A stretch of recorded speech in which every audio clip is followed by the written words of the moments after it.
a Yankee fan, by refusing to take me to Ebbets Field before the Dodgers left Brooklyn. I was probably the only Jewish kid in New York who didn't root for Koufax. I rooted for the Gentiles in the Bronx instead, a fate sealed by the proximity of my grandmother's apartment to the house that Ruth built. I watched the World Series from the second-floor ballroom of the Concourse Plaza Hotel during high holiday services. I went to synagogue to pray the Yankees wouldn't have to face Sandy Koufax. Though I was a devoted subscriber to Life magazine, I don't remember seeing the August 1963 issue with him on the cover. It is an iconic Norman Rockwell treatment. At age 10, I somehow failed to notice his importance. I was a Yankee fan first, a Jew second. I was assimilated. I did not feel compelled by Judaism to place him above baseball. 20 years later, I was covering the U.S. Open tennis matches for the Washington Post on Yom Kippur. It was the day the Korean airliner was shot down over Soviet airspace. Deadlines were tight. I remember being pressured and something else, a discomfort in my own skin. I remember thinking, Sandy Koufax didn't pitch on Yom Kippur. I have not worked on the high holidays since. Sandy Koufax had made himself at home in my soul. In this, I'm not alone. In Vero Beach, Florida, I met John Gentillon, a regular at Dodger Fantasy Camp who lived next door to him for a while in California. At a family reunion one day, 40 of his tipsiest relatives, most of them female, spotted Koufax watering his trees and barreled down the hillside like a herd of elephants, screeching, "Sandy!" Gentillon was mortified. Koufax signed an autograph for each of them. In the suburbs of New York, I found David Sachs, a camper at Camp Chiwanda in 1953, who'd been having recurring dreams about his bunk counselor, Sandy Koufax, ever since. In his dreams, he gets to ask Koufax what so many others have wondered. How did you become that great? How did that happen?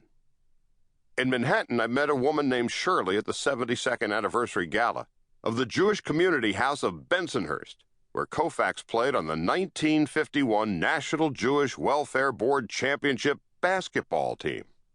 A fleshy arm attached to a big voice and a firm grip took me by the wrist.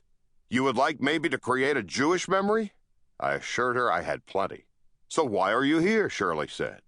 Disappointed. I explained my purpose, finding people who had known Koufax in Brooklyn.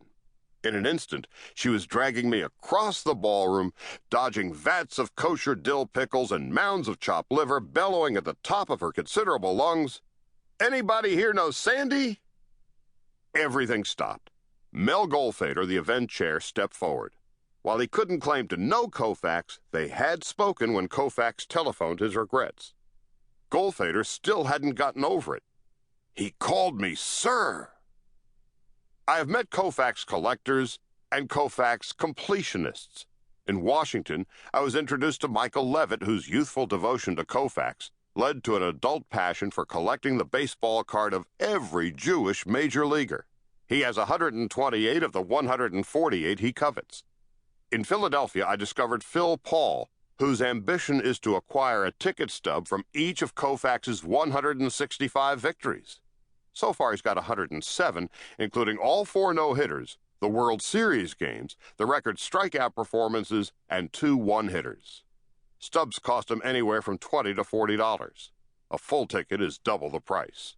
My holy grail, the one game I really need, is his first win, August 27, 1955, Paul said. There were only 10,000 people at Ebbets Field. Paying customers that night, 7,204. On a mountaintop in Southern California, I met Buzzy Bavasi, former general manager of the Dodgers, in his study overlooking the Pacific. He's retired from baseball, but not from storytelling. In all my years in baseball, I never saved a thing, he said. About 2 years ago, I decided to get autographed balls from friends of mine, people I knew in the Hall of Fame. So I got 22 of them.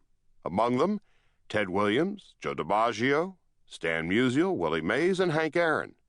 Somebody broke in here. What do you think they took? 1 ball. Sandy's. I never laughed so much in my life. A few hundred miles north, in a subdivision of Cape Cod townhouses in the outwash sprawl east of Los Angeles, I met Pete Bonfils, a former Dodger.